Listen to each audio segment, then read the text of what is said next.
Whoa, this is a really bright light. Does anybody notice that? Okay, my poem is called Kimmy, and Kimmy's my mother's name, so this is for her.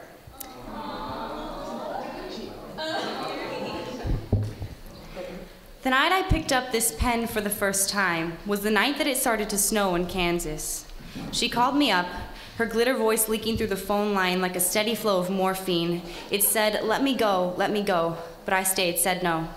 I wasn't there when she put down the bottle for the first time, but I was when she dropped herself inside of it, trying to drown out the anger that came from creating an image that spit blonde hair and smiles right back in her face. My eyes are not blue. Hers have the hue of morning dew and icebergs. Our love was like a cherry blossom. Her and I defined perfection. I remember catching fireflies for night lights, running like a daisy would with feet to speed across the earth with her, two indestructible forces, crazy enough to string roses on the lips of the lost. They thanked us every time. We were the millennium and more.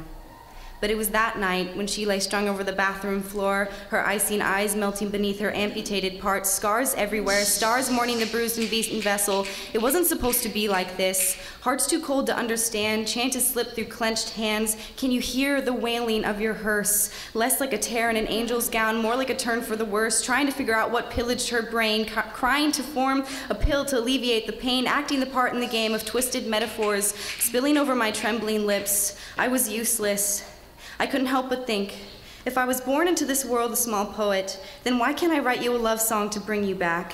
I'd write you a poem to make you happy instead of draw you a bedroom of loveless cancer where fruit flies prey on your flesh, eat you alive, consume your honey voice. I feel in the church of the last 3 minutes of the universe, it will all come out. You will know my everything and I will know yours. Rehearse or reverse, whichever comes first. Be gentle. You mixed a potion for me, wherein which I could be slightly more than you, drinking lemonade, vodka, and shit champagne that neither one of our livers could take back. I watched you burn away your love letters and started doing the same, making hotbeds with cheap girls and famous phrases, abandoning my parts just like you did, forgetting the tissues and the gauze, excusing the abuse, overlooking the broken ribs, covering the battle wounds. I did it just like you told me to. I counted your pills so I knew how huge I had to swallow. I missed and mourned your laughter.